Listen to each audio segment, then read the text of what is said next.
Thank you very much to H-Parts for that wonderful Game of Thrones, Jarbo of Thrones introduction. I appreciate you making that, buddy. Thank you so much. Welcome to Hollywood After Dark, episode number 82. Today, of course, is the 22nd of September, 2021. Lots to talk about tonight. Johnny Depp, a little bit of Death Note live-action Netflix jam. And, of course, I've been watching, not all, but a little bit of Star Wars Visions, and I wanted to talk about how pretty damn cool it is. All that and more here tonight. Hollywood After Dark. Let's effing go.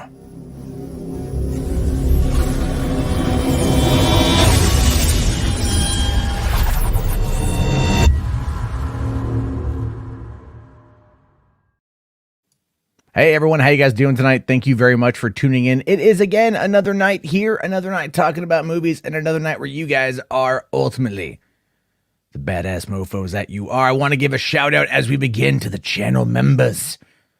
Those of you who keep this channel afloat, an ever-growing list of misfits and miscreants and movie lovers. Thank you guys so much for that. And remember, part of joining the club gets you into the drawing when possibly a Drunken Master Dose Blu-ray. A couple more days to get in on that one. A great way to support the channel there. I really appreciate it. Also tonight, just want to make sure you guys are aware that we have a voicemail line to call in. And I will be listening to that towards the end of the show. It's a bit of a slow day today. I'm not going to lie. There's not a lot going on. So it could be some call-ins there. 323-305-4101. 30 seconds. All you need to ask a question. I'll answer it. It will be a good time. And we got a lot to get into tonight. Before we do, let's take a quick look here at the chat, see what you guys are talking about. Let's see here. Music Man asking, still need to watch the new What If? Matt, are you all caught up? I was caught up yesterday. I'm not caught up today. I meant to watch everything, including like all the Star Wars Visions and everything else. But my 3-year-old daughter decided that throwing an epic I don't want to go to bed tantrum was more important than Daddy's Star Wars. So she won that round. So I haven't seen everything yet. I intended on it. But there's that. Kira, we're just doing the voicemail, man. No call-ins tonight, just voicemail. You can leave a voicemail, 30 seconds, brother. Gotta cap you. But there's that. Will I talk about the Amico? No, you do suck. I will not be talking about the Amico because I don't care about the Amico. That's not something that I am interested in at all, period. I understand that people out there like it. I know Rhea here is a big fan of the Amico. I am not so much a fan of that, but that is what it is right there, obviously. A lot of people I think are going to like it when it comes out, maybe. No, not me, man, not me. Jess already off the bat with a $2 super chat saying here, and hold on, let me just play it because he asked for it. Well, what do you know? Well, look who had a taste of anime. Man, I've had tastes of anime. I just don't necessarily enjoy all of anime. That being said, what I have seen of Star Wars Visions, I really liked. And I've only seen the first 3 episodes, which is what I want to talk about. I haven't seen the other ones. I was hoping to be able to do that. But unfortunately, again, like I said, things kind of got in the way. So there's that. I did want to maybe start off tonight by looking at a trailer. You know, I'm going to see what I can get away with tonight. Predominantly because I'm really like, you know what? There's some stuff that came out today that I haven't watched yet that I want to see. And one of those happens to be the Injustice trailer. So I thought we would perhaps start off tonight by watching and reacting to this trailer. And hopefully my stream doesn't get pulled down by the oppressive overlords at YouTube that are going to be like, what you doing there, Matt? Why are you watching a movie trailer? You know you can't be watching that movie trailer. They don't like it when you watch movie trailers on the YouTubes, which is exact BS. But of course, that is just the unfortunate world we live in. I might be able to get by with 3. We'll see if that's the case or not. Also, if you guys like reactions to trailers, leave a like. Why not? Let's have a little bit of fun with that one. Okay, so let's take a look here at this Injustice Red Band trailer. I honestly haven't seen it yet. I don't know what to expect. All right, it's a long thing. Isn't that why we formed the Justice League? To do what's right. Yeah. The monsters. Look who you're standing with. Everyone has to make their own choice about this. Oh, so now he's God. From what I've heard, most of the magical heroes feel the same way. Superman, you've had an unfathomable loss. You need time to process Let it out. Let yourself fall apart. Superman's gonna be Took his pissed. wife. You took his unborn child. Why? After all these years, Masi, you really need reasons from me?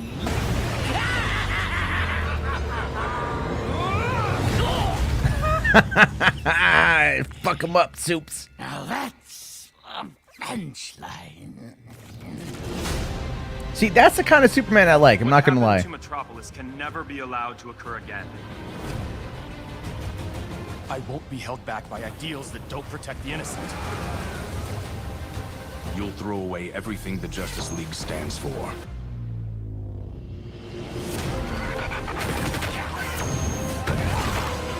You're his best friend. Talk to him. Superman has created a police state. He needs to be stopped. The laws of Superman will not be the laws of Atlantis. This time, the joke's on you. All right, this is pretty good. I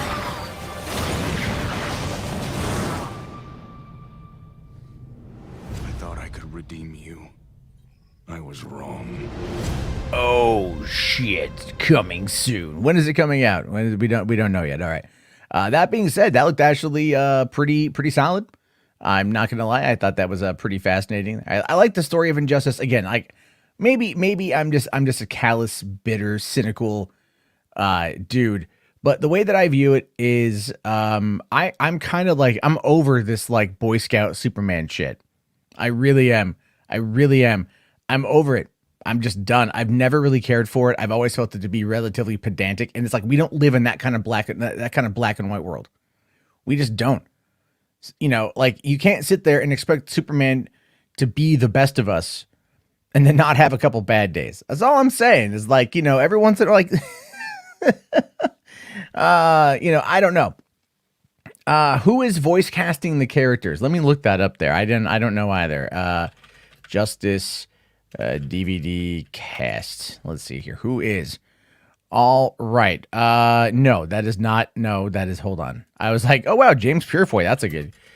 Let's see. Okay. So according to the Screen Rant here, they say, let me just grab that article and pop it up there on the screen.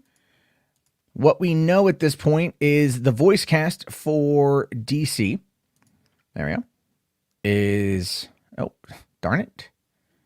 No. Okay, now I'm back there. All right. So the voice cast for DC's Injustice animated movie has finally been revealed, as several familiar actors are portraying some iconic DC Comics characters.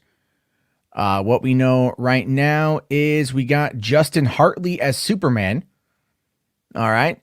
He was the first actor to portray the character of Green Arrow in Smallville, so that's a bit of an upgrade in regards to roles. But he's also in This Is Us on NBC. Okay. Anson Mount as Batman. Anson Mount is good. I like Anson Mount quite a bit. If you've never seen Hell on Wheels, it is an amazing show. I don't know why that's mentioned here when they go like, oh, but he was in, you know, he played a Black Bolt in Inhumans. Jesus. Now he's Captain Pike on Star Trek, so he's got some stuff there. Oh, no, here we go. Hell on Wheels. All right, yeah. Hell on Wheels. Watch that shit. Janet Varney as Wonder Woman. I'm not too sure who she is. She voiced Korra in The Legend of Korra and Avatar. She also did some work on Sanjay and Craig, Bravest Warriors, The Loud House. And so she's in a couple other TV shows. All right, cool. Laura Bailey as Lois Lane and Ramakrishna. I'm pretty sure Laura Bailey, didn't she get a little bit of trouble for portraying a South African woman? A woman of color in Uncharted 4?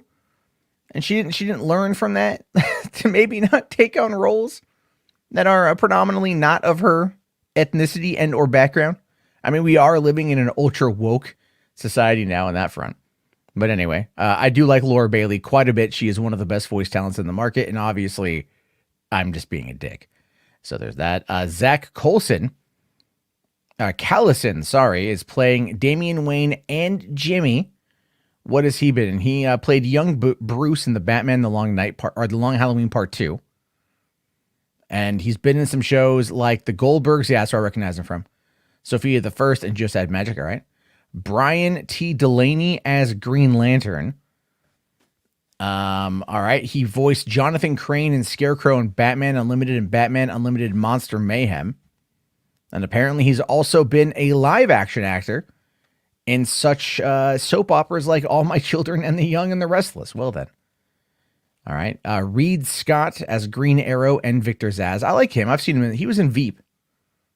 He also is in Venom and in Venom Let There Be Carnage as like the boyfriend. So, okay. Should be fascinating to see that one. Brandon Michael Hall as Cyborg. Oh, they couldn't get Ray. They couldn't. That's unfortunate. Okay, so what else has he been in? He has been in God Friended Me, The Mayor, and Search Party. Okay. And then, here's the one I like. Yuri Lowenthal as the Flash, Shazam, and Mirror Master. Awesome. If you haven't seen him play Peter Parker in the 2018 video game, Spider-Man, he did great. And I would love to see him come back. I can't wait to see him come back in that role. You got Derek Phillips as Aquaman. What else is he? Oh, and Nightwing. I kind of feel like they're doubling up these voices here. I feel like DC will put out these movies, but not really pay a lot for the budget. They'll be like, can you do 2-3 roles maybe? Awesome. Let's get you in. Kevin Pollak as the Joker and Jonathan Kent. All right. Look, I love Kevin Pollak. I do. I always have. But he did not. The Joker sounded so off in that trailer, and now I know why. It's Kevin Pollak. Why not just get Troy Baker? He at least did a good one. If you can't get Mark Hamill, get Mark Hamill wannabe with Troy Baker. You know what I mean? Like, just do that. But they didn't do that. Obviously, they decided that they wanted to go a little bit of a different direction. All right. And then you got Jillian Jacobs as Harley Quinn. That could be fascinating. That could be very fascinating to see. Of course, she's been in Community and a bunch of other things as well. Other confirmed characters are Edwin Hodge as Mr. Terrific and Killer Croc. Oliver Hudson as Plastic Man. Oliver Hudson is Goldie Hawn's son. And he was in the show Rules of Engagement, and he's actually pretty funny. Annika Noni Rose as Catwoman. She was in The Princess and the Frog, she was Princess Tiana in Princess and the Frog. All right, cool. All right. I like that. I like her. Farhan Tahir as Ra's al Ghul. He was actually the leader he was Raza, the leader of the 10 Rings in Iron Man. Actually, he's from San Diego. We used to go to a couple events together. So I recognize him. He's a cool guy. Fred I can never pronounce that. Tatasciore as Captain Atom. Obviously, Fred here has voiced a lot of stuff. And then Andrew Morgado as Mirror Master Soldier. And he's done work for shows like Doug Unplugs, Legends of Tomorrow, and The Casagrandes. So yeah, that of course is what they're working on right now with this whole thing. I mean, look, the cast for an Injustice movie, they didn't even really splurge on Superman. They got some guy who was like, hey, you played Green Arrow in that show 20 years ago, right? You want to play Superman? I mean, Anson Mount as Batman sounds pretty good. But otherwise, it's kind of like low ball on the budget. But then again, look, voice actors, they don't get paid a lot of money. I mean, the more in demand, the higher in demand ones will get paid that kind of money. But these guys don't get paid that kind of cash. So they ultimately just kind of, they'll take the work where they can. Okay, hold on here. Spherical Man says Fred Tatasciore. Oh, really? Okay, thank you. Tatasciore, thank you very much. Maverick here says, I'm surprised they didn't use a voice cast from the video games. They got a lot of well-known voice actors for the characters, including Kevin Conroy. Kevin Conroy, as far as I know, has retired from the character of Batman. I mean, he's been doing it for 30 years, so you kind of can understand that. But at the same time, it's all about budget. All about budget. Arturo here says, Mr. Jarbo is reading movies but not reading the chat. And I ask you, chat, why? Because I'm reading an article and then I'm looking at the chat afterward. I don't quite know what exactly you're talking about this one. Laura got attacked for Last of Us 2. You're right, Jess. That's right. She played Abby in that as well. Yeah, that's right. That's very right. So there we go on that one. I think there's going to be, it looks fun. It comes out next month, right? These movies, they pump out one every couple months. So that's pretty good.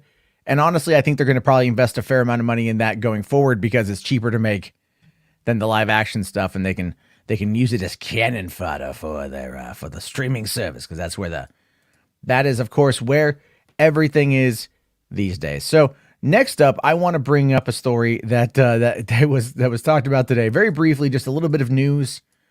Not too much here, but apparently Fantastic Beasts 3 has unveiled its 2022 release date. And the title. We've all been wondering about the title. We've all been asking for the title. Does anyone really care about the title at this point? Does anyone really even care about Fantastic Beasts 3? And I'm not trying to be negative. It's just the last one wasn't the greatest film. And it was better than the first movie. But with all the trouble and everything else going on, it becomes a little bit on the who knows side. I don't quite know. This is going to be a thing. All right. So what we see here is Warner Brothers is returning to its Wizarding World earlier than planned. The next Fantastic Beasts installment, the newly titled The Secrets of Dumbledore. That's right, folks. The Secrets of Dumbledore. Now, if this is not a euphemism for an in-the-closet secret, you know what I mean? If this is not a euphemism for some kind of skeleton, they are really missing the mark. All right. They are really missing the mark for doing something that's just going to be it's going to be risky. Some people aren't going to like it, but at the end of the day, you're going to go, you know what? Maybe that wasn't so bad. Maybe that wasn't so bad. It may work out. Anyway, the film will be opening on April 15th, 2022. The third entry in the Fantastical franchise was initially scheduled for release July 15th of next year, but the studio opted to move its premiere up by 3 months. Now, the reason why April 15th is the day is because that is opening 2 weeks before I think it's Wakanda Forever. And so they're trying to get out ahead of Marvel, and they're trying to get out ahead of the summer lineup because the last two films have come out in the holiday season. Harry Potter traditionally does well when it comes out in the holiday season. They're holiday movies. Lord of the Rings knew that. Star Wars now understands that. But this one, they're like, let's do it let's do it in mid fucking April. Let's just put it out in mid fucking April and we'll go from there. And I just think that's really kind of ridiculous. I think that's really kind of stupid. Because I just think they just want to get this movie out at a time when it's not going to be a part of the summer blockbuster. So they can't technically classify it like the biggest flop of the 2022 summer box office season. Not that it's going to flop, but I mean, if it does, it removes it from the equation. Now, this is the official log line. This is what the first description of the story is. This is the one that, keep in mind, after how badly The Crimes of Grindelwald was panned by fans of the franchise as being just a what in the hell was going on sort of thing, J.K. Rowling went back to the drawing board with Stephen Kloves, who wrote the other movies, to pen this script to really get it back up to snuff. So this is the storyline. Professor Albus Dumbledore knows the powerful dark wizard Gellert Grindelwald is moving to seize control of the wizarding world. Unable to stop him alone, he entrusts magazoologist Newt Scamander to lead an intrepid team of wizards and witches and one brave muggle baker on a dangerous mission where they encounter old and new beasts and clash with Grindelwald's growing legion of followers. But with the stakes so high, how long can Dumbledore remain on the sidelines? Oh my God, they're doing this shit again. Oh my God. Just I understand what they're building towards here, but does that even sound interesting to anybody? Because look, here's the thing is Newt Scamander's character was an interesting introduction into this world, but that's all it really was. Dumbledore, there was an interview J.K. Rowling gave after the first Fantastic Beasts came out, where she was like, we're going to do 5 movies and they may not all even star Newt Scamander. because obviously they were setting up the Dumbledore Grindelwald show off, and that's what everyone's going to be showing up for. Like, Newt Scamander ain't prophesized to be part of this. It ain't the boy who lived in shit, you know? And it just seems like even Grindelwald here is like, whoa, is my followers are we? Ooh, Death Eaters 2.0. It just feels like it's rehashed stuff here. All right. Now, if they go Brokeback Hogwarts, that could be fascinating. That's at least something. I don't know if I want to see it, but it's at least something to check out. We'll have to wait and see. I don't know. Otherwise, I'm not really feeling that. I'm not really feeling that at all. Really, Music Man says, really, let's have him fight. It's not good. That didn't even sound good. Yeah, I know. Anyway, we're gonna have to wait and see on that. I just think it's kind of like pretty ridiculous. And I'm looking at the chat here, and like literally, like none of you guys are talking about this, so obviously none of you care, which is okay. Makes a lot of sense. I'm totally okay with that. Actually, right here, Classy Ulysses says, instead of Fantastic Beasts 3, Warner Brothers should do a Harry Potter Cursed Child movie, bring all the actors and change some stuff from the book to make sense. Plus, that movie will make $1 billion. Oh yeah, no, 100%. Like 100%. Like if they brought everybody back for the Cursed Child and made it an actual script instead of just being a stage play, that would be very much in line to be success. You know, to make a lot of money. I think that'd be very good. So yeah, I think that would be very good. Hopefully, they'll figure it out. But at this point, who knows what they're going to do? Who knows what's going to happen with this? We just don't know, and it's unfortunate here. Josh here says, "LMAO, oh my God, Brokeback Hogwarts." I mean, look, we know that they were gay. Like at this point, it was pretty heavily insinuated in the Crimes of Grindelwald. So there's that. Andrew here says, you can't replace Alan Rickman. Who's going to replace Alan Rickman? Snape has nothing to do with this franchise, but unfortunately, that would be that it would make it better. What did Ryan here say? To Jarfinity and beyond. Yeah, there we go. H Barts here says, my only interest in the film was Johnny Depp, but now I don't care. Yeah, I mean, if you think about it, that's kind of the whole like thing. Is a lot of people out there, you know, really enjoyed how Johnny Depp was gonna be in this. They liked him in Crimes of Grindelwald. They enjoyed everything else that was going on with it from his perspective. And then now they're like, well, no, we got rid of him because, you know, I don't know, they caved, so to speak. And as much as I love Mads Mikkelsen, he's a completely different style of actor. And so this of course comes across as just classic, you know, cancel culture, which of course, according to Johnny Depp is absolutely what the hell it is. So let's take a look here at what he's saying about it. So according to Deadline, and of course a number of other outlets as they've been talking about this, Johnny Depp says cancel culture is so far out of hand and no one is safe, and he asks people to stand up against injustice. And he's right. He's right. You know, people out there like to argue there's no such thing as cancel culture, that it's all, you know, either accountability culture or consequence culture. No.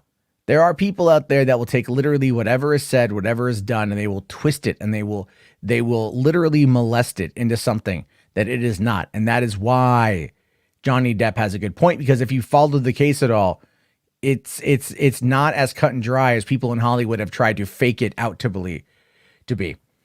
Now, saying here, Johnny Depp went on the record today saying that he is the victim of cancel culture and that no one is safe from the movement, calling on people to stand up for people facing injustice.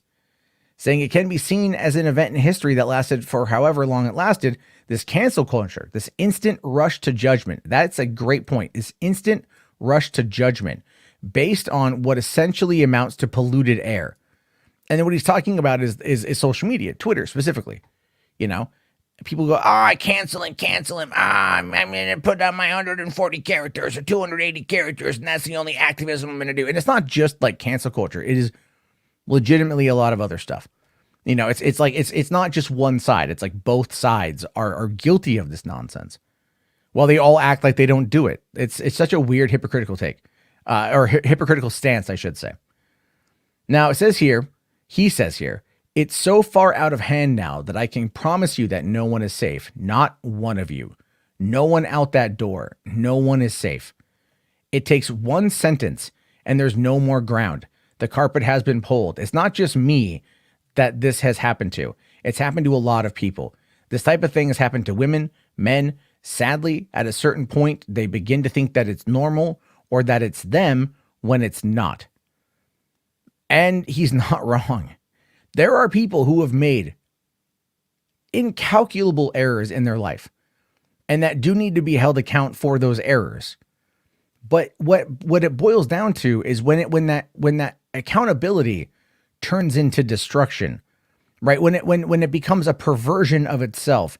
And instead of, saying, hey, listen, don't be a fuck up. It's, hey, listen, don't be a fuck up. And to prove to you that you shouldn't be a fuck up, let's burn down everything you have. And when it's someone like Johnny Depp, who is affluent and who's an actor and who has money and has a career, it hurts, but it doesn't hurt as bad as when it's somebody in the private sector who maybe did make a large mistake and does need to atone for that mistake. But without being given the opportunity to atone, it ends up being this wasted time. And then at the other point of that too, there are people out there who simply do not want there to be any kind of atonement. They don't want any of it. They want none of it. What they want is they want you to always feel like you've got that boot to your fucking neck and that they're the ones with that boot on. That's what they want. They want to be laced up oppressors. That's what they care about because that gives them power. And their otherwise small, meaningless, benign existence, that is a moment that gives them incalculable amounts of power over somebody else's livelihood. And it is very weird how very easily that has become a fucking norm. Cancel culture exists. Anyone who tells you it doesn't is trying to sell you something. Believe me. The thing is, it's like we need to hold people accountable, but like not just sit there and destroy their entire life, raise it to the ground, salt the earth so nothing else grows there again. Because what does that do? What does that do? Is it, I'm not going to, and I'll tell you this from personal fucking experience. You know what it does? It puts you in the path of even worse people. So my fuck up happened a couple of years ago, and that's true. And as a result of that, I found myself being contacted or put into contact with other people who were canceled. How the fuck do you think I met Andy Signore? How the fuck do you think I got involved with Andy Signore? Right? Not only him, but other people who have been people who have been credibly accused of things somehow came into my orbit. And I'm like, no, I don't want to be associated with you. You know what I mean? Like I found out Richard Spencer was following me on Twitter. Richard fucking Spencer, the guy who kind of invented the American alt-right. And I'm like, block, motherfucker. I want nothing to do with you.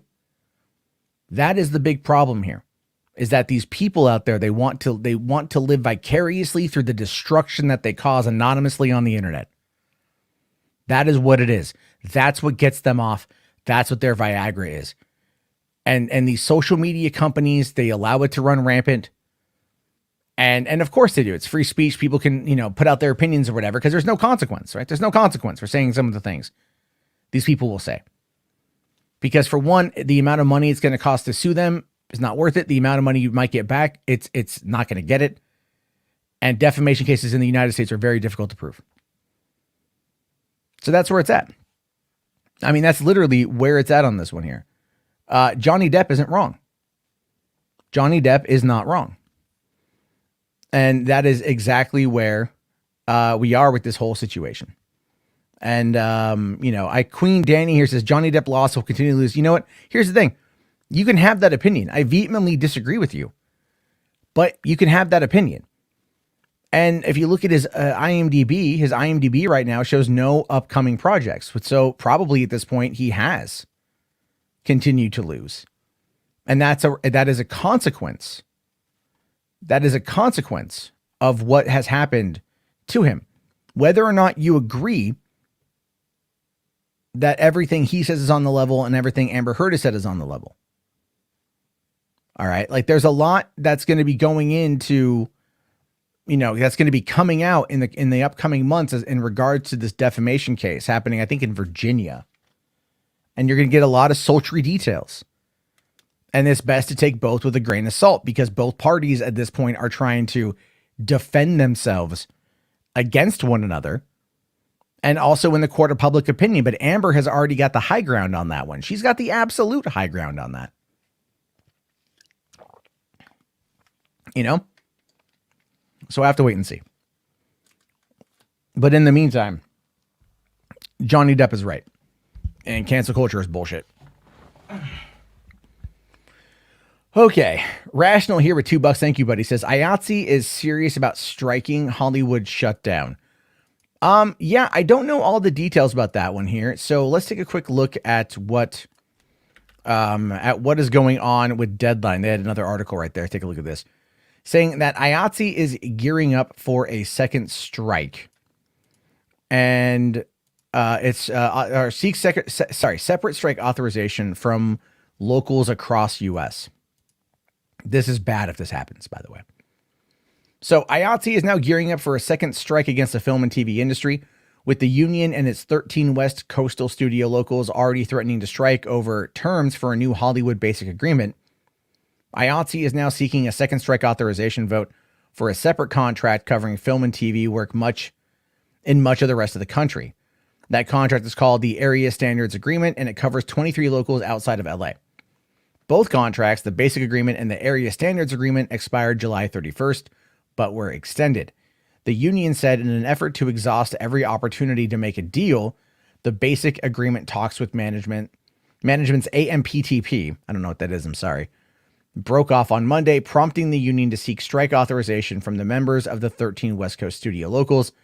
The next day, talks broke off for the Area Standards Agreement, which covers the 23 locals outside of LA that represent many of the same types of production workers and crafts. So if they go striking, if they go striking, that's a big fucking deal, you guys. That is a massive, massive deal. Because look, you might think like the writers' strike is a big deal. That set back Hollywood by a couple years because it just stopped things that were in production. And this is this is going to be one of those moments where things that are already being made are going to end up shutting down, and crew is going to go home, and picket lines are going to pop up across LA and across some of these production companies, and now they're going to be trying to figure it out.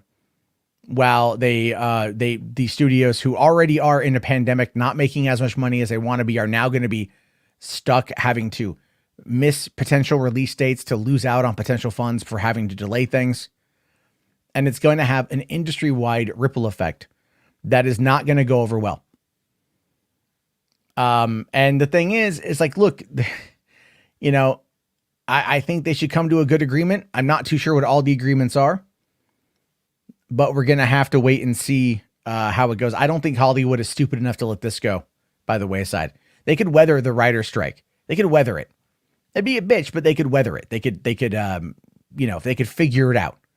But when your whole production crew goes home, that means props aren't being made, the sets aren't being built, costuming isn't being done, all of the stuff that's needed for pre-production or even stuff that's happening during production, your gaffers, your grips, your camera department, everyone's going to be going home. No one's going to be working. And Hollywood is going to start losing out on more and more and more money. These kind of disputes happen all the time.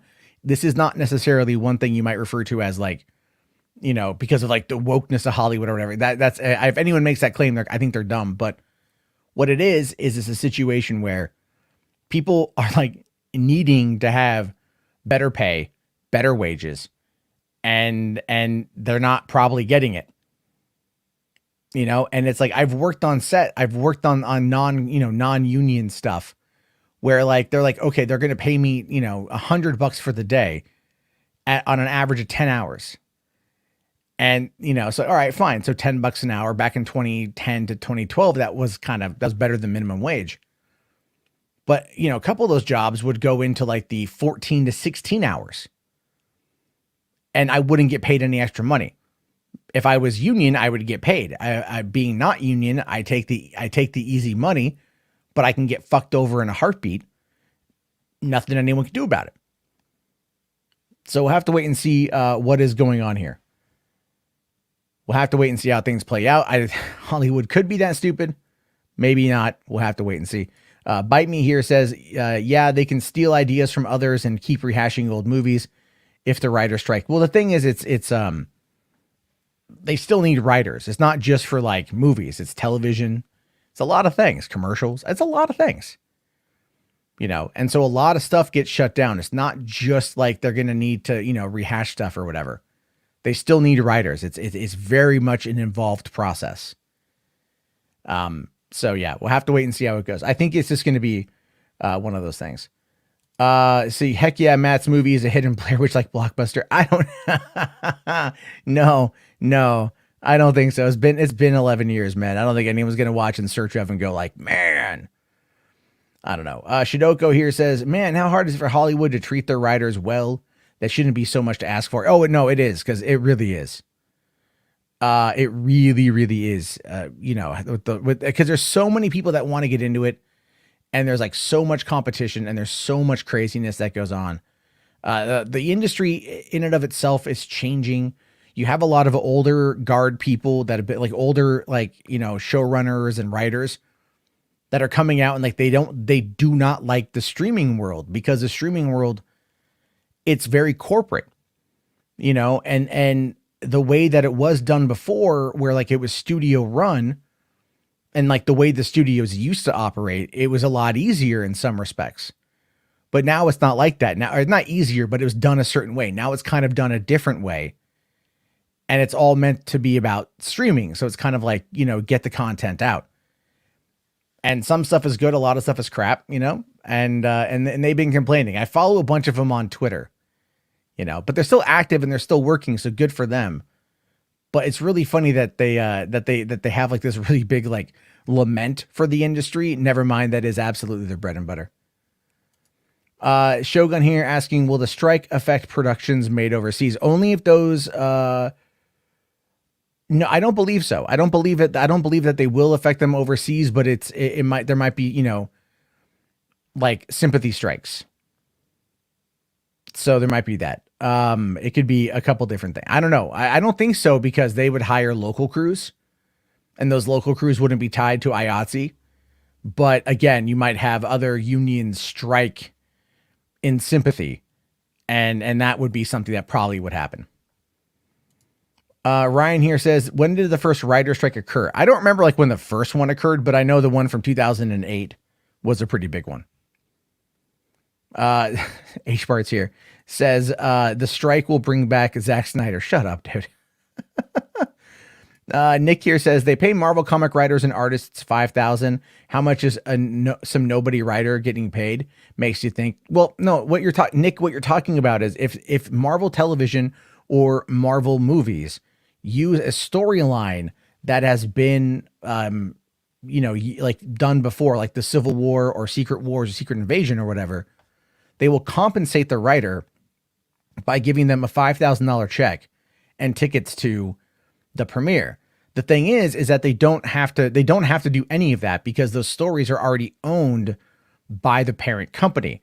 They are just doing it, I think, as a way to like keep the people happy, to give them something so they don't go and complain to the media. Although as these films start grossing $1 billion on average, or $2 billion on average, and they are based on popular runs, especially when we get into the X-Men era and the Fantastic Four era, I think you're going to see a bit more of that coming out. I do. I think you're going to see a bit more of that coming out. Tuck Dodgers here, dear God, dude, says, when porn has a writer strike, all hell will break loose. Oh my God, dude. The thing is, like, you're not necessarily wrong, so to speak. So there is that, you know, there is that, and that's going to be something to really figure out. Well, Fashoka says here, a $5,000 check and tickets to the movie while Disney makes billions seems legit. The thing is, though, these writers and artists have already been compensated for the work that they were paid to do. They don't own the work. They were paid to create it. Therefore, it becomes property of the parent company. That's what I'm talking about, right? That's what I'm talking about here. So that $5,000 check is just a nice gift. it should potentially be more, 100%. But it's not like they're being screwed over. There are, there are other places that do you think, okay, The Dark Knight, okay, what was it? Batman v Superman pulled heavily from The Dark Knight. It heavily, or The Dark Knight Returns. It was very much inspired by Frank Miller.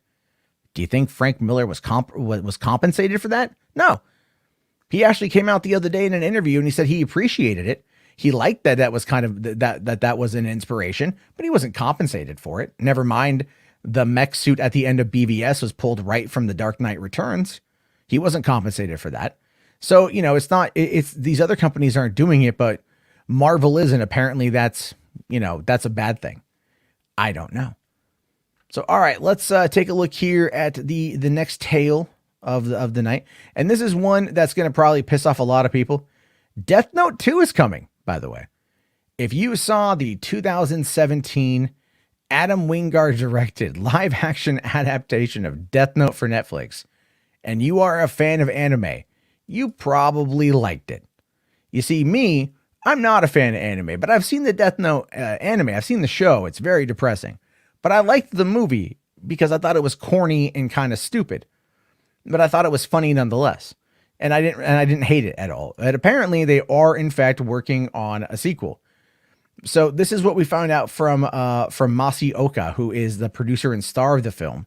And he says that the fan backlash to the movie is going to be taken into account, which is a good thing when they're listening to the fan base, who visibly and extremely audibly hated this movie. So it says here, producer/star Masi Oka offers an update on development of Death Note 2 and promises fan criticism for the first film is being taken into account.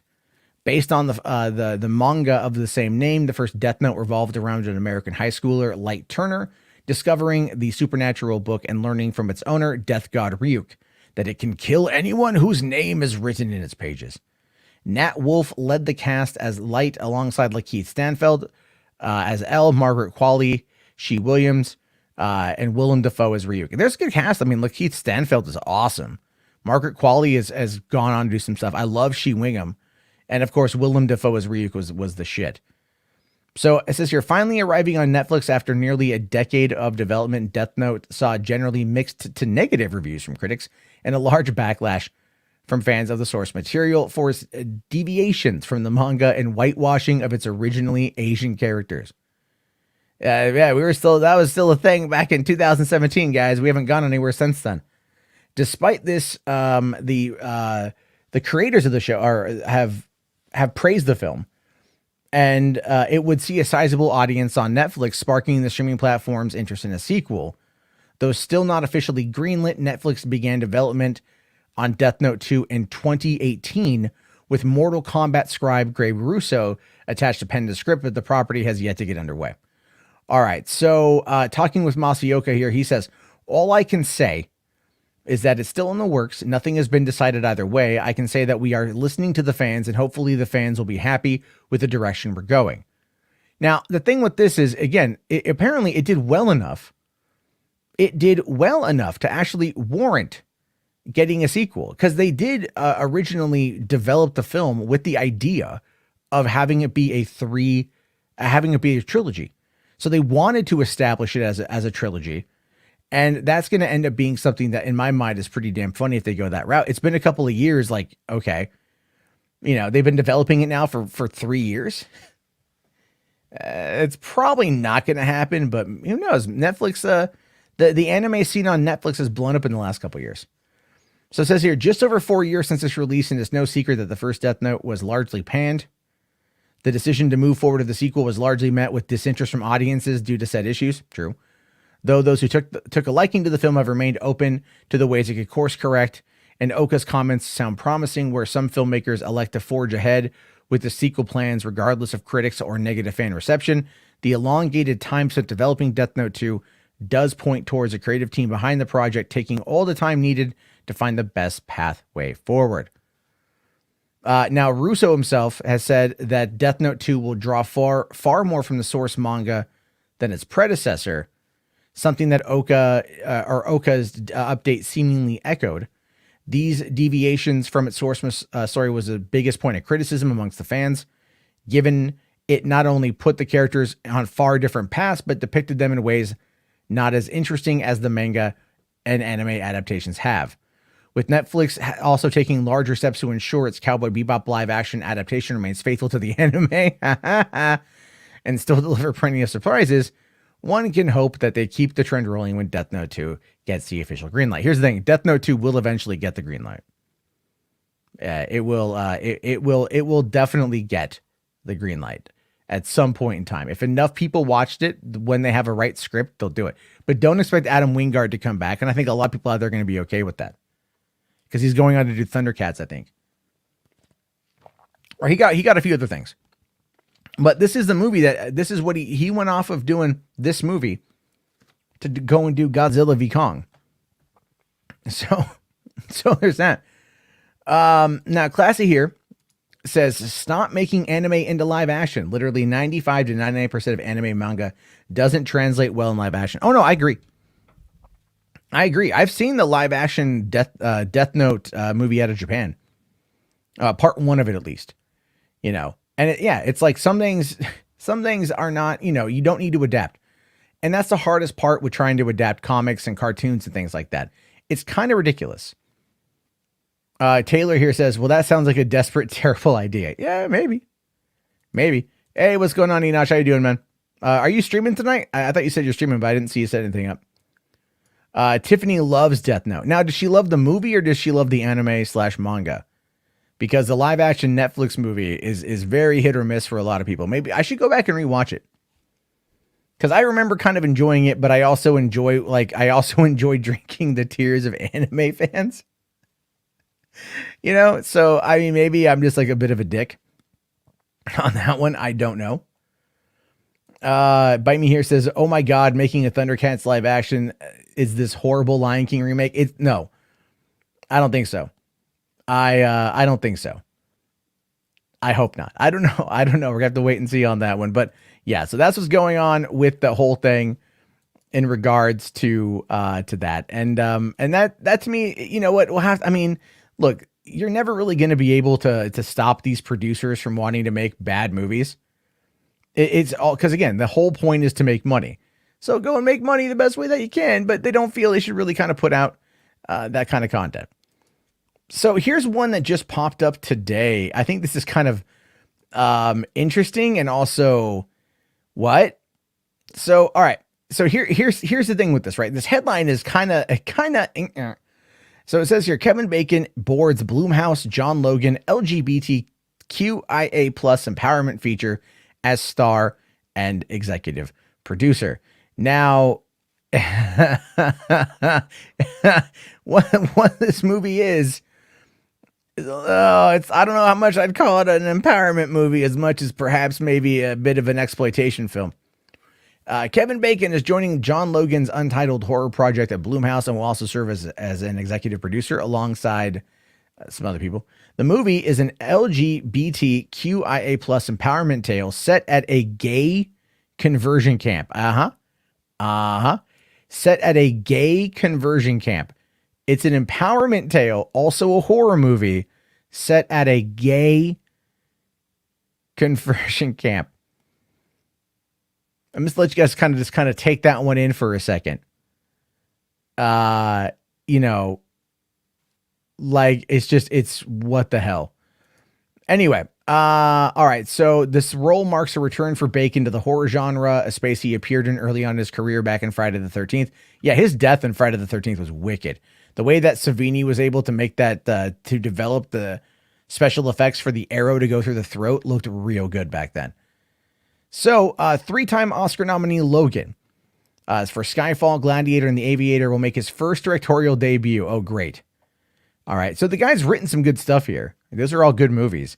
But if he's making his first directorial debut with this film, that's going to be a thing. That's going to be a thing. So this is a movie that takes place in a gay conversion camp. All right. So if you don't know what a gay conversion camp is, you might have heard the name. All right. And it's kind of like, well, I'll just bring up the wiki here real quick to show you guys essentially kind of what's going on. So conversion therapy is the pseudo-scientific practice of trying to change an individual's sexual orientation from homosexual or bisexual to heterosexual using psychological, physical, or spiritual inventions. My favorite one is this one right here. Spiritual inventions. That's kind of fun.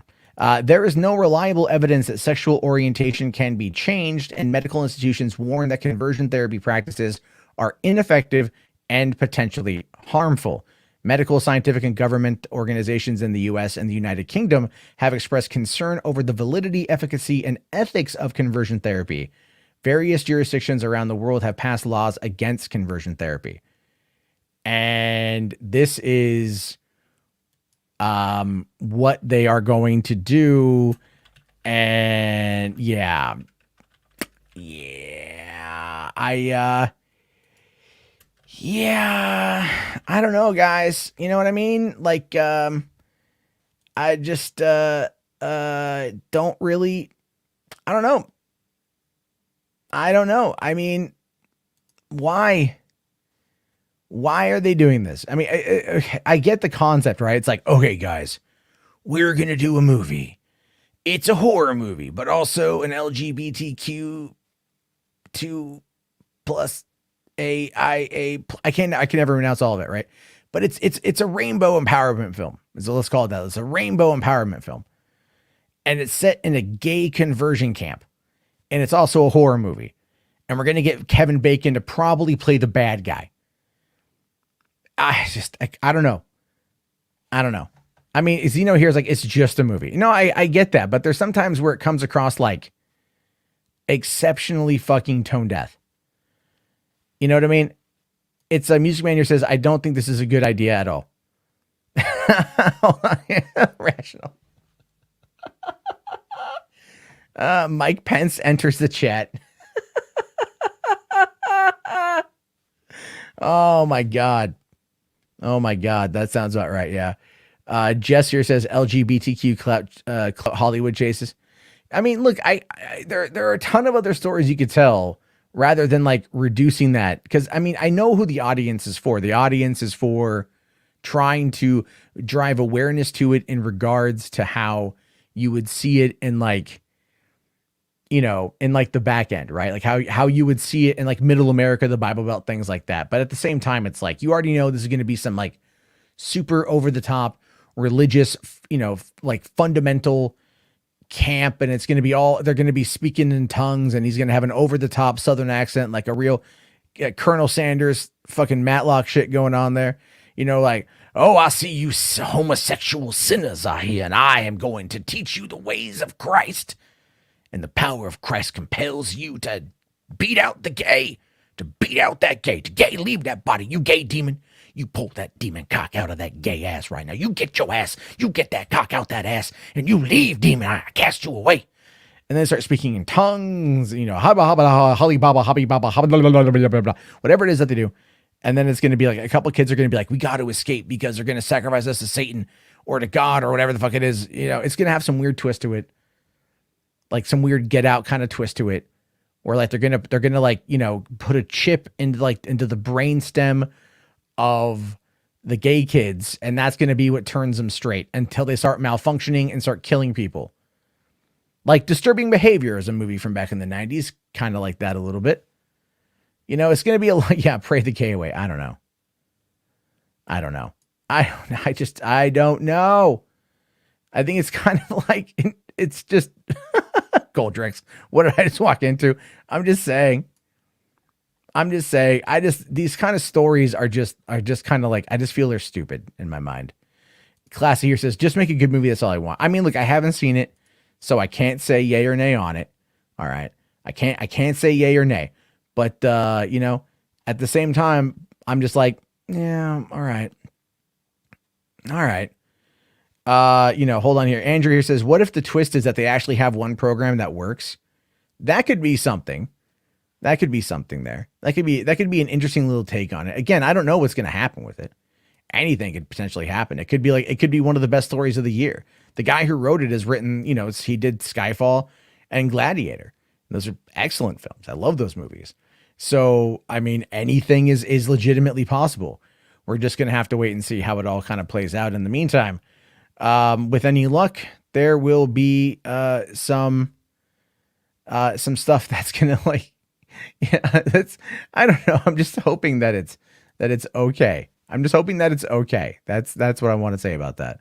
But all right, guys, I think for the before we jump into the voicemails, by the way, so let me just kind of bring this up again.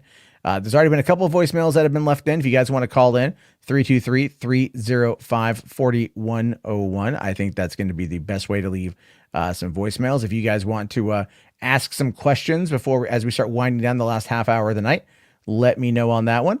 But in the meantime, I did want to kind of touch upon this real quick. I did watch Star Wars Visions. I saw 3 episodes of it today.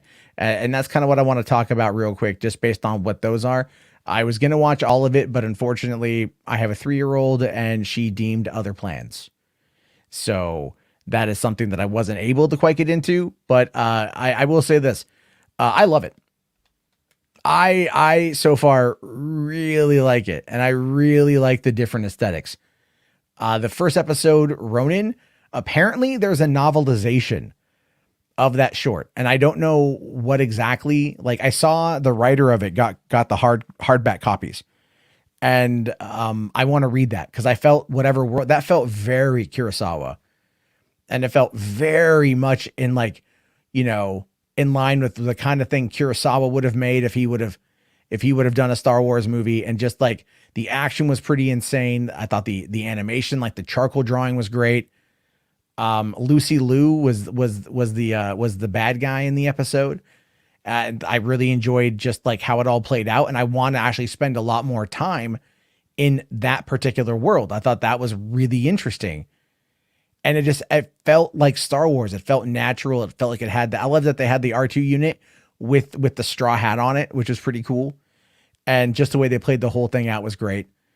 So I liked that quite a bit. The second one was, I like that one a lot too, but for different reasons, because what I enjoyed about the second one was the animation style. I thought was great. I liked that it was like kiddie. They all felt like kids. And yet Tamara Morrison is voicing Boba Fett, which is awesome. And I really enjoyed how they just the story of like, all right, we got friends. We got to save our friends. We got to do this. I thought that was great. And I liked how what they did at the end there. I thought the songs were pretty good. It kind of totally felt Japanese. And it also felt like a weekly half-hour cartoon show you could get into. Like follow this group, this band around as they rock their way through the galaxy. As they try to do all that, and that could be an interesting little story. I thought that was pretty cool. Now the third one, the fucking twins. All right. I said this on Twitter and I got like a bunch of shit for it. I'm like, I'm sorry. There's air in space. Okay. I don't care if you have the ability to manipulate like objects and fling them around with your mind. If you have the ability to force jump or to force pull her hair in bed, you can do whatever you want. Like, I'm fine with that, but there's still got to be like the basic physics that we all live in order for our suspension of disbelief to kick in. And when you've got twins battling it out on the top of a goddamn Star Destroyer in the vast nothingness of space without any protective gear, they are talking to one another. There is wind on like that one dude's hair. He stands there for a second and there's literally gusts of wind that are moving his blonde locks around. I mean, like, it just took me out of it. Even though it was Neil Patrick Harris and Alison Brie voicing the characters, it just felt so like over the top. And then at the end, when the droid was wearing the oxygen helmet, was just like, wait, what the hell is going on? It had a really cool setup with like the story of the twins. And I'd like to know more about how they came to be and everything else. That was kind of cool. But then it's just like, all right, kids, go outside and fight on the Star Destroyer because that's how this is, how physics work. It was, yeah, I agree with, I totally agree with Cam here. The third episode was too ridiculous for my taste. It was super fucking ridiculous. You Do Sucker says, you're complaining about physics in Star Wars show. Yes. Yes, I'm complaining about physics in a Star Wars show. Because look, here again, as I just said, I was talking about the suspension of disbelief. All right. The suspension of disbelief is what I'm referring to here. Because in anything we watch, there has to be the suspension of disbelief. And if you go too far, you lose that suspension. And when you lose that suspension of disbelief, it ends up becoming something that is just kind of dumb. And that whole thing just went like way too far. They could have gone to a planet. You know what I mean? They could have been like, they could have done something. They could have done something where it was like, whatever. But other than that, I'm really excited to watch the rest of them. I'll probably watch more tonight after the stream. Yeah, Cam here says Clone Wars, Rebels, Resistance, and Bad Batch all abide by the same physics as the films. I know. And look, I get it. This is fucking anime. All right, this is anime. This is totally different. These are like the interpretations by the animation team behind them. I totally get that. But it's still like I'm going to complain about it because it had a cool setup and then it just totally lost me with whatever the hell that was. So there's that. Now, AG here says only 3 episodes were good. See, you know what's funny about that? As I was thinking about the Animatrix today, right? I was thinking about the Animatrix today and how the Animatrix was one where it's like, you know, that has more good than bad in it, but not everything is great. And then you get something like Batman Gotham Knight, which is the same concept, right? It's like, what if 8 anime companies adapted Batman? And it turns into like, holy shit, one of those was good. Other than that, it was like, what am I fucking watching here? So there's that. And then, then you get the Halo Legends one. And again, like none of those were good. It was so bad, but this is actually pretty good. I was a little bit worried about it, but because Star Wars is so rooted in the concepts of Kurosawa and like, you know, and like Ronin and things like that, like it's easier, I think, to kind of accept it. You know what I mean? It's easier to accept that approach, I think. So there's that. Classy here says anime, there's no such thing there's no such thing as physics. There's not. I know how it is. I know. So space whales are believable. I didn't say believable. It said suspension of disbelief. You just have to kind of believe that they work. Cam here says, I hated Halo Legends. Oh, me too. I bought that thing. I bought it brand new, spent $25 on the Blu-ray the day it came out. I finally watched it and I was like, I put it away. I never watched it again. Never watched it again. It was so bad. So there's that. Brandon here says, I'm liking all of them so far. Good. I'm glad. I'm going to watch more tonight, but I just wanted to touch upon that real quick. Cause I thought that was a lot of fun. And so now it's time to get into the voicemails. We will definitely, answer a few of those. Tonight's going to be a bit of a light night. I'm just, I'm a little bit tired. So that's fine. Not every day is going to be Christmas. But okay, so let me bring this up and I have to prep it there. Okay. Oop. All right. There we go. So let me play some of these here. We've got, a couple. We'll start off with Anthony Chabot. He left a message. Hey, Matthew, it's Anthony. How you doing? I just had a bad day today because I couldn't go to AEW in my hometown of Queens, New York. Anyway, I got a few questions. Number one, what is your thoughts about a Shang-Chi sequel? I saw it the other day. It was good. Number two, what's your favorite films of 1996? And 3, any inspiration on writing a memoir? One love, and we'll talk later. I love you, Matthew. All right. Thanks a lot, Anthony. I'm sorry you didn't go and see AEW. I know you like wrestling. A lot of people like wrestling. So that sucks. As for writing a memoir, oh, fuck, dude. I don't know. Just write what you know. You know what I mean? Like when you write a memoir, you're writing about things that you've done. right? Like you're writing about things that you've done, and you're writing about the experiences that you've had and the memories from them, lessons you've learned, where you've fallen along the way, things along those lines. And so that's kind of how you do it, but you also have to kind of, I mean, you also have to have fucking lived. I think that's the biggest thing because like, I'll give you an example. So in 2008, I was turning 26, and leading up to that, I was reading Kevin Smith's My Boring Ass Life, which is a diary he kept for a year, and back in 2005.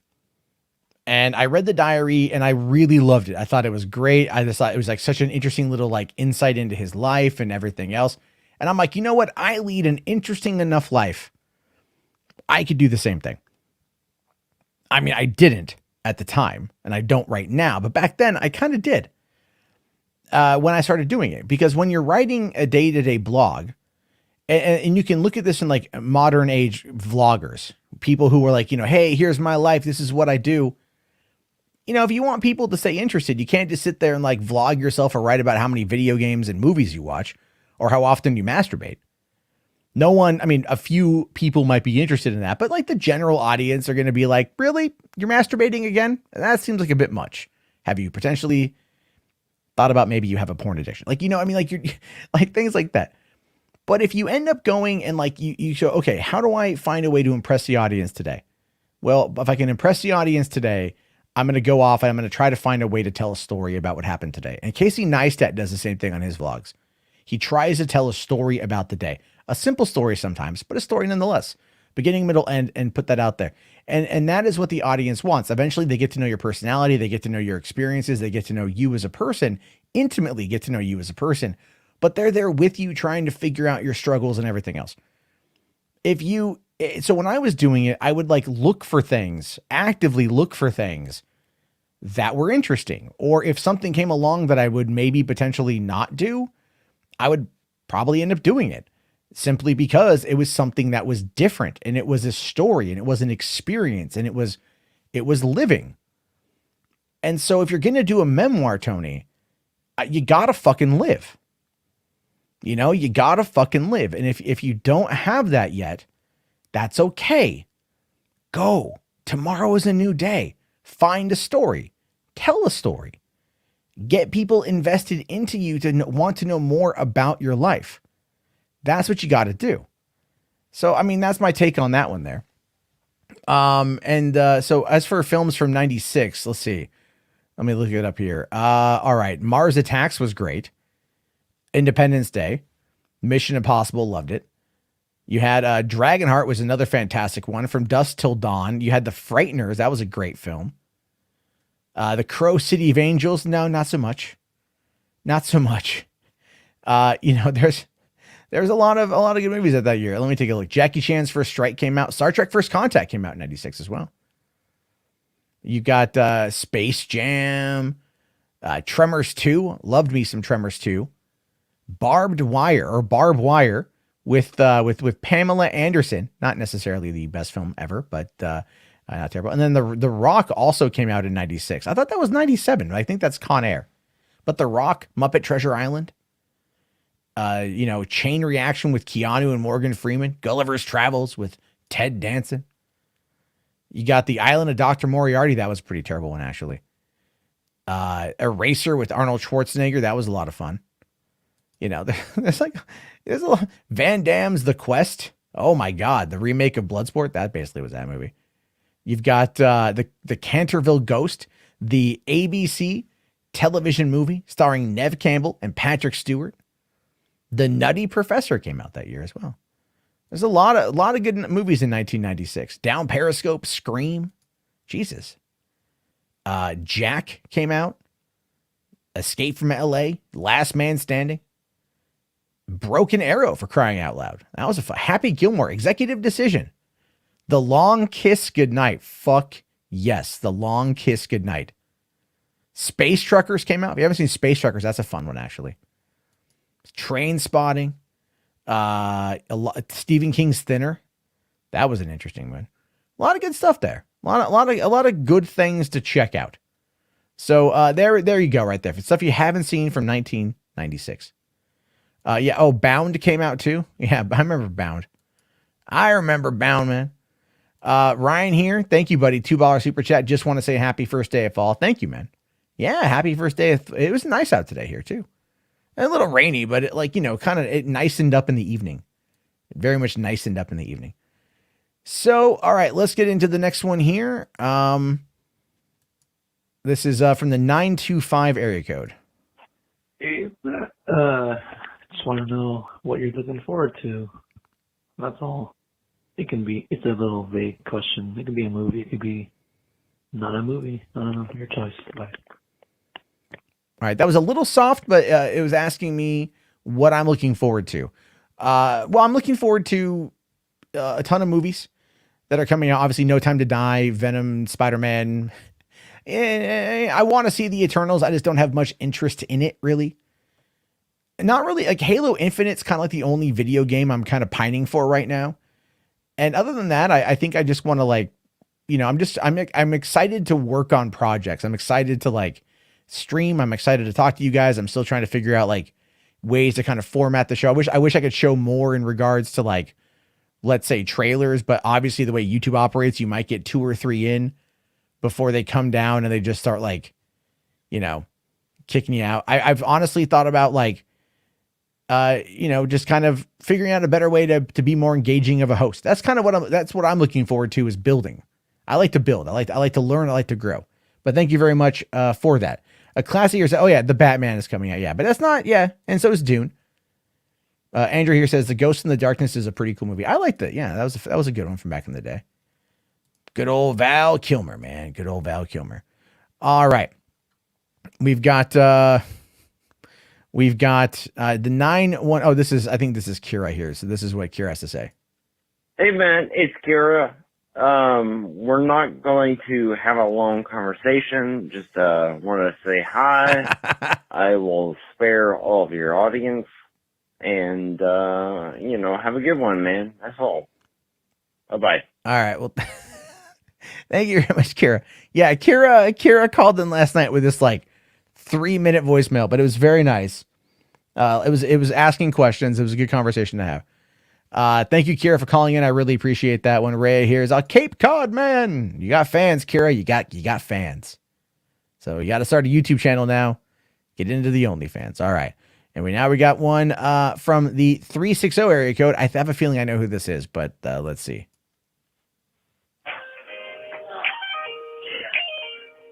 Hey, guess who's back with the gay with the concert style guys rocking. Hunt shit, check all the boxes, engage the cut switch, up to topless, yes, it's time for me to be rousing, fairly legal tea. So it's temple of tea beats out of street, into the green will feel like oh my God. So you guys probably can't hear that. But that's actually that's the song Better. I think that was Better Than Me by MC Jarbo. Classy, you're asking, is your voicemail always full? No, not always. I probably should clear out a couple of these though. Some people called in that I didn't get to. It kind of packed up quite a bit, but it's open 24 hours a day. Some things I miss. Just it is what it is, unfortunately. But all right, that was pretty funny. To play some MC Jarbo. I've talked about that though. I've talked about how there's a person out there who has made a rap album using my voice. And not all of it's terrible, which is fucking sad, but yeah. All right. Yeah, that was the guy it's someone just calling in and playing that. They called last night in too, and they played some Ethan Ralph stuff. So, that's, I don't know who it is. They call them from different numbers, so they're using a different called in line. You deal with those kind of things, unfortunately. But, all right. I think, that's all the voicemail. I'll give it a minute for any more voicemails anyone wants to call it in, but if not, we'll just probably start winding it down as we get to the last couple minutes here. What's on your mind? How are you guys doing? Classy here says, I'll voicemail one day. Awesome. That's good.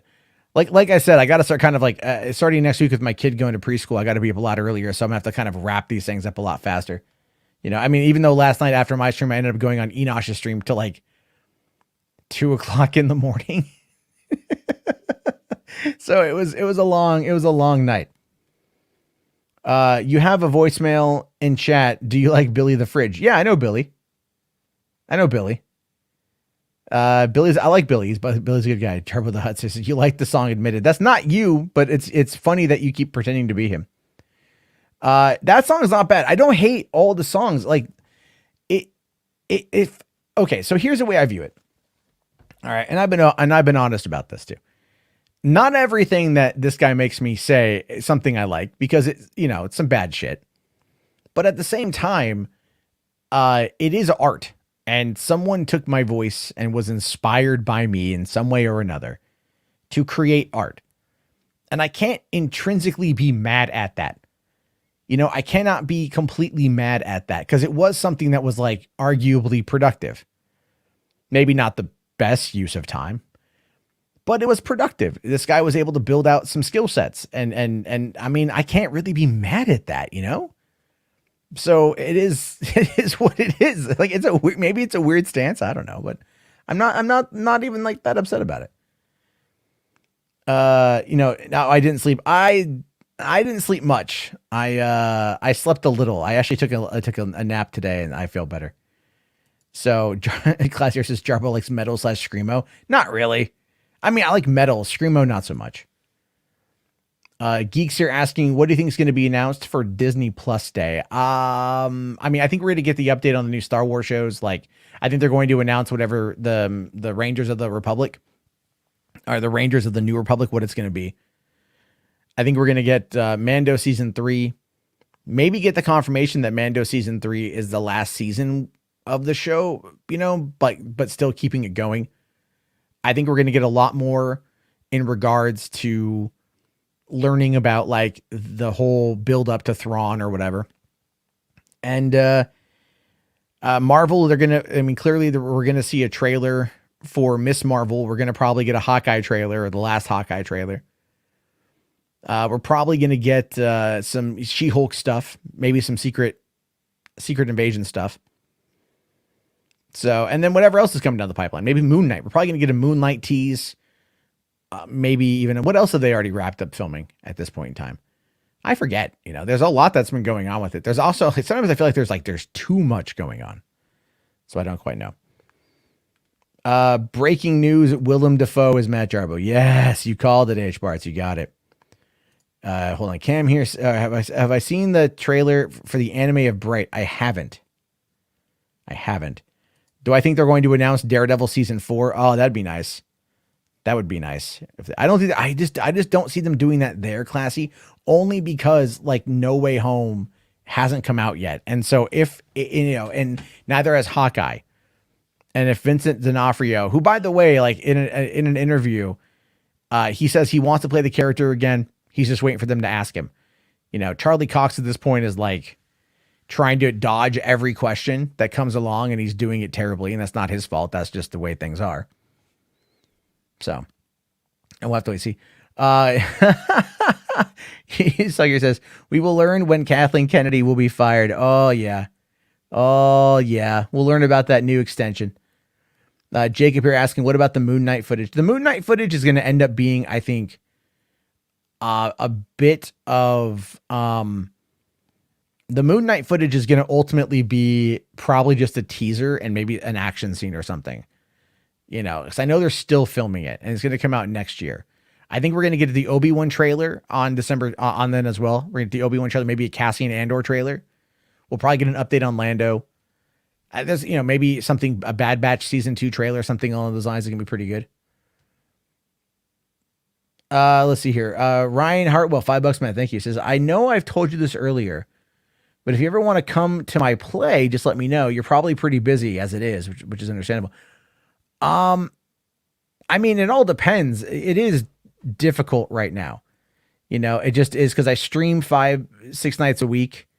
And this supplements my income with the driving. So it's kind of like, plus we're coming into the holiday season.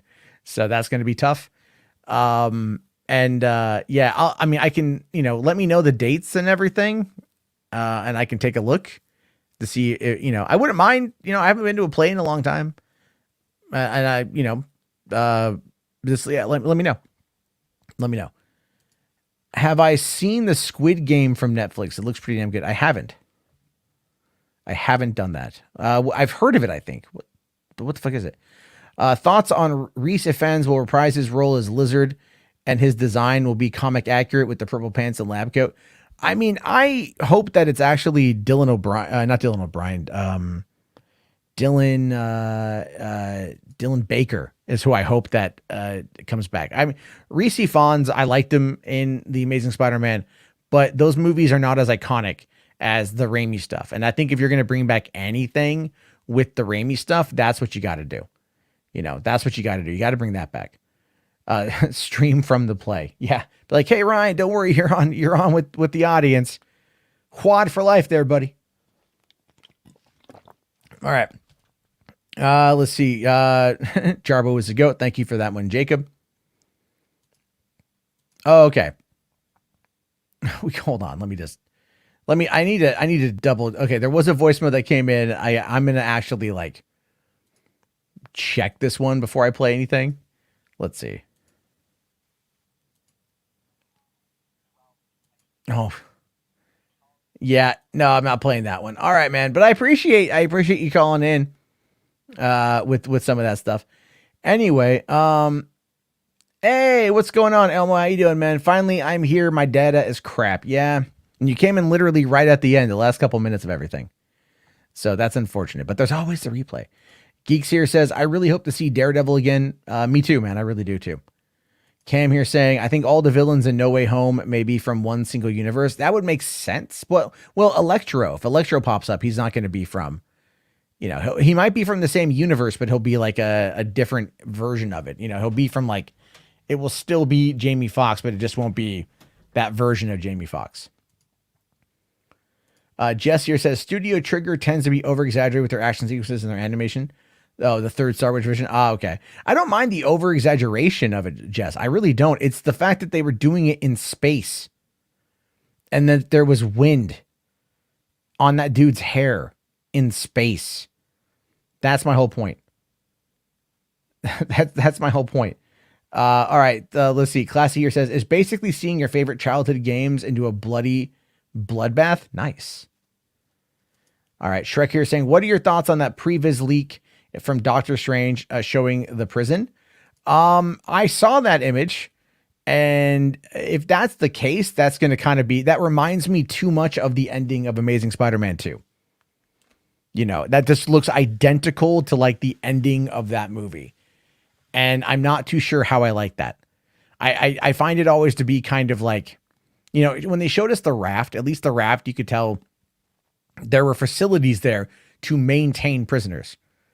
If it's just a bunch of villains in a different chamber, all control, all kind of blocked in by Strange, I just feel like it's logistically, it looks cool. Or I should say artistically, it looks cool. Logistically kind of looks like ass. That's kind of the way I see that one there. What was that voicemail? It was another song. It was another song. So, that's what it is. It's just another song. And the thing is, look, the guy who's doing it is not even it sounds low. It's just recorded from his phone from a YouTube video. It's like, come on, man. Come on. If you're going to play it, at least play it right. So then I don't have to go look for it, because that would be great. Anyway, let's see here. Okay. All right. Geeks. Okay. No, you guys aren't. Okay. The Twins episode. Yeah. I'm talking about the Twins episode. Wasn't my favorite. H-Bars here says Dylan Baker deserves more. Oh, dude, 100%. And, all right. So it is now 11:30. I have been on for an hour and a half. I'm going to wrap this thing up so I can get to bed at a decent time tonight. As always, I appreciate everybody calling on into the voicemail line, chatting in the chat. If you guys haven't already, you know what? Let's try to get to 50 likes. All right. Miss Minutes demands it. She'll camp a bitch. I appreciate that. And then I'll be back on tomorrow night for the Thursday night show. And we'll see. There's a couple more things I wanted to react to. I just want to kind of space it out. There's a Night Teeth trailer, which looked interesting from Netflix. And then also 15 Minutes of Shame, which is a new documentary from HBO. I wanted to play those tonight, but then again, it's just the fact that that YouTube will shut the stream down is just is effing annoying. But as always, guys, thank you all very much. I'll talk to you all tomorrow. Have yourself a great night, everybody.